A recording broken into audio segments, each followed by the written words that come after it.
Dave left these words that he wrote for us to hear. He says, "I was originally bummed when I looked to see what today's gospel message would be. I have nothing against the parable of the prodigal son. It's simply a matter of this passage being so familiar to us, so well known, so thoroughly digested on numerous occasions over the course of our lives, that I wonder whether we can derive anything new and fresh from it. It seems harder to look at something we've seen so many times already and still find reason to look at it. But then I considered Thanksgiving. We gather every year at roughly the same time, typically with the same people, and generally we indulge in the same favorite foods, along with that odd dish someone brings every year that no one really likes. And yet that too becomes part of the annual expectation and celebration. So, if we willingly gather every year for a repeat of the year before, and the year before that, and the year before that, and so on for small ages, then why am I chafing at this parable, which returns yet again after a 3-year absence? I reflect on how I have always considered this parable. Probably my general understanding comes from the ways I was taught to look at this passage. We have a judicious father with a discontented son who runs off and wastes his inheritance. And we have a dutiful son who seems to receive short shrift from this entire situation. Perhaps this is the ordinary view of this parable, and yet it is also a lazy and superficial understanding of what Jesus tries to convey. Such an interpretation also aligns fairly well with another historical interpretation, this one, frankly, terrible. In this second example, folks read the parable as allegory. In allegory, the characters in a story represent real-world characters or entities outside the story. In this particular interpretation of the parable, the dutiful son represents the scribes and Pharisees. The prodigal represents the tax collectors and sinners whom Jesus befriends, and the father represents God. However, I could write a reflection 3 times longer than this one, easily, as to why these connections are lamentably inaccurate and entirely misrepresent the message Jesus hopes to communicate. I want to bring a different angle to this examination of the prodigal son. The main book I've been reading lately is called Justice for Hedgehogs. It's a book that examines moral philosophy. The author claims in the beginning that he believes morality to exist objectively in the universe, meaning that it's a real thing that remains part of the structure of the universe, in a manner of speaking, and is not something humans invent or that a God establishes among humankind. This author then makes his fascinating argument for over 400 pages and in small print too. In Justice for Hedgehogs, the author defines some of the terms of his argument early on. For example, he distinguishes ethics from morality in this way. Ethics, he writes, is about how to live well, how to live a good life, which the ancient Greeks named eudaimonia. And such a pursuit of the good life can even further and furnish the purpose of life itself. Morality, on the other hand, is about how we treat other people. And to treat other people appropriately and well acknowledging their dignity and their own claims to pursue the good life, will contribute also to enjoying a good life. I would argue that today's passage, given its context and how Jesus responds, makes for a compelling examination of both ethics and morality. In other words, Jesus offers moral teachings here. Moreover, such moral teachings contribute significantly to living the good life of classical philosophy as well.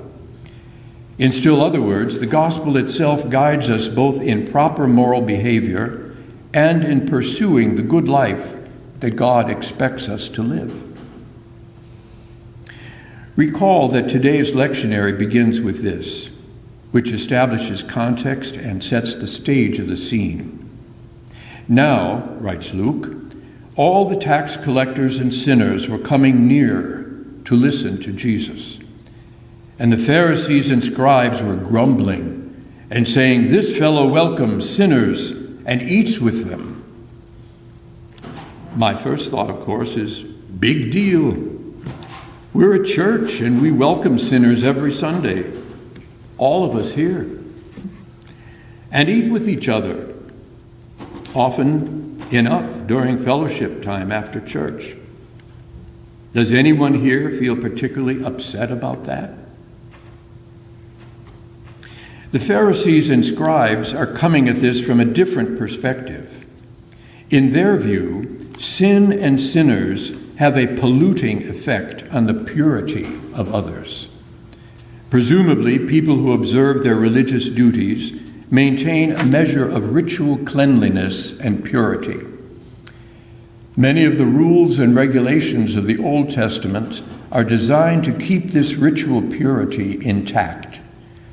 Eat the wrong thing, touch something dead, sleep in the same room as your menstruating wife. All these things can muddy your purity and require you to seek purification through some rite, ritual, or sacrifice.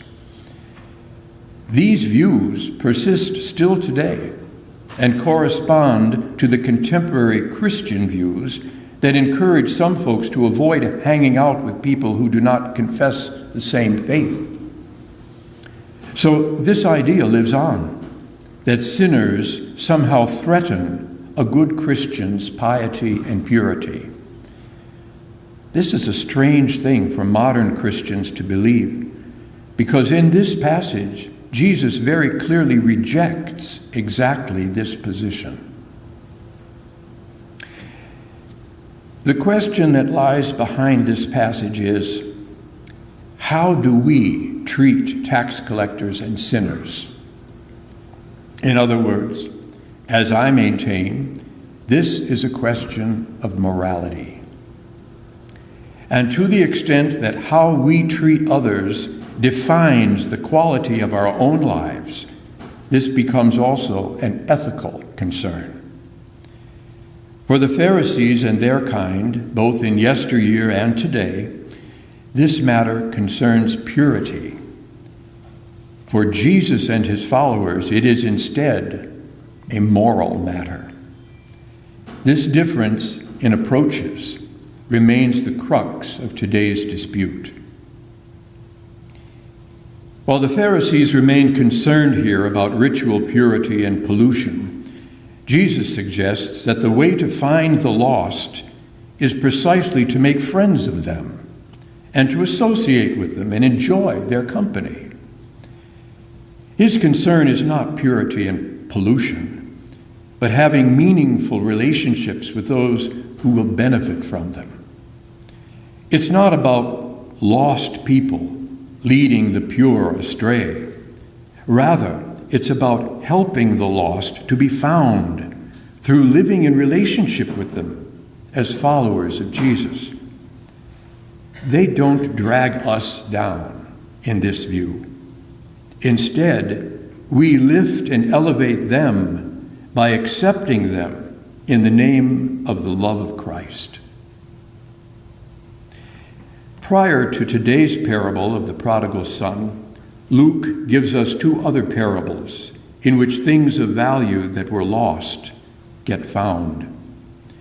Remember, this is still an argument for a particular moral approach, treating others, no matter their condition, as valued children of God.